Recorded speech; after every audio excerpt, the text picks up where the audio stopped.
महाराष्ट्र की महायुति सरकार में तनाव कम होने का नाम नहीं ले रहा। बीजेपी और शिंदे गुट के बीच तल्खी लगातार बढ़ती दिख रही है। शिवसेना के विधायक नीलेश राणे के कैश फॉर वोट आरोपों के बाद महाराष्ट्र बीजेपी अध्यक्ष रविंद्र चव्हाण ने संकेत दिए हैं कि 2 दिसंबर तक गठबंधन संभाल कर रखना है। उसके बाद वो सभी आरोपों का जवाब देंगे।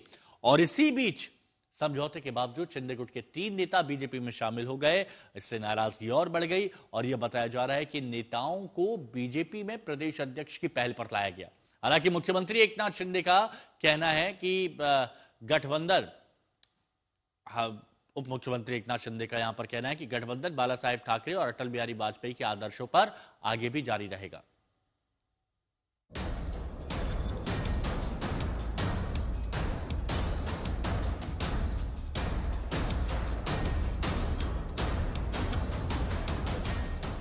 महाराष्ट्र में स्थानीय निकाय चुनाव से पहले महायुति में दरार बढ़ती जा रही है। एक तरफ बीजेपी शिंदे की शिवसेना के नेताओं को अपनी पार्टी में शामिल करा रही है, दूसरी तरफ शिवसेना विधायक नीलेश राणे सीधे महाराष्ट्र बीजेपी अध्यक्ष रविंद्र चौहान पर चुनाव में पैसे बांटने का आरोप लगा रहे हैं। दरअसल सिंधुदुर्ग में शिंदे गुट के शिवसेना विधायक नीलेश राणे ने दावा किया था कि मालवण के बीजेपी कार्यकर्ता विजय केनावाडेकर के घर से 25 लाख रुपए बरामद हुए और उन्होंने इसका इंस्टाग्राम पर लाइव स्टिंग ऑपरेशन भी किया था।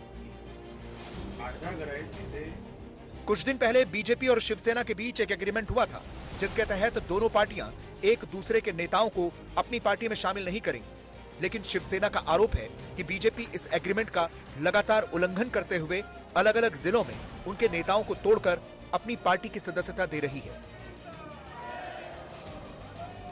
इन दल बदलुओं में संभाजी नगर के 2 और अंबरनाथ का एक नेता शामिल है, जिससे बीजेपी शिवसेना के बीच स्थानीय स्तर पर टकराव बढ़ गया है।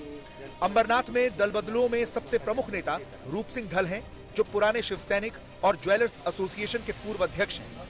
वहीं संभाजी नगर से बीजेपी ने शिवसेना के पूर्व उम्मीदवार आनंदा ढोके और जिले में शिवसेना की महिला विंग की प्रमुख शिल्पा रानी वाडकर को अपने साथ शामिल किया है। खास बात है कि तीनों नेताओं ने महाराष्ट्र बीजेपी अध्यक्ष रविंद्र चौहान की मौजूदगी में बीजेपी का दामन थामा। शिवसेना नेताओं को तोड़ने के आरोप में रविंद्र चौहान शिंदे गुट के निशाने पर है, तो रविंद्र चौहान ने भी दो टूक कह दिया कि महायुति गठबंधन को बचाने की उनकी जिम्मेदारी सिर्फ 2 दिसंबर तक है, क्योंकि 2 दिसंबर को ही लोकल बॉडी इलेक्शन में वोटिंग होनी है। सवाल है कि क्या महायुति में 2 दिसंबर के बाद सियासी भूचाल आने वाला है? इस बीच शिवसेना यूबीटी चीफ उद्धव ठाकरे ने बीजेपी और शिवसेना पर तंज कसते हुए कहा कि इस्तेमाल करके फेंक देना बीजेपी की पुरानी आदत है। इधर मुंबई कांग्रेस अध्यक्ष वर्षा गायकवाड़ ने कहा कि महायुति 2 दिसंबर को टूटने जा रही है। कांग्रेस भी आरोप लगा रही है कि स्थानीय निकाय चुनाव जीतने के लिए बीजेपी पानी की तरह पैसा बहा रही है। वहीं जालना के परतूर में विजय संकल्प सभा में मुख्यमंत्री फडणवीस ने लाडली बहनों से एक बार फिर जीत की गुहार लगाई। सवाल है कि महायुति सरकार में तकरार खुलकर सामने आ चुकी है। ऐसे में 2 दिसंबर को होने वाले नगर परिषद चुनाव में बीजेपी और शिवसेना एक दूसरे के खिलाफ चुनाव लड़ेंगे या एक दूसरे के साथ। गठबंधन का धर्म न निभाने के कारण अब महायुति में महाभारत शुरू हो गई है। एकनाथ शिंदे की शिवसेना के कई सारे पदाधिकारियों को बीजेपी के महाराष्ट्र प्रदेश मुखिया रविंद्र चौहान ने फोड़ा और बीजेपी में शामिल कर लिया। ये उसके बाद जब शिंदे ने जाहिर तौर पर अपनी नाराजगी भी जताई और दिल्ली में जाकर शीर्ष नेतृत्व से शिकायत भी की। अब 2 दिसंबर का अल्टीमेटम बीजेपी के प्रदेश के मुखिया रविंद्र चौहान ने एकनाथ शिंदे को दिया है, क्योंकि 2 दिसंबर को स्थानीय निकाय चुनाव की वोटिंग होने वाली है।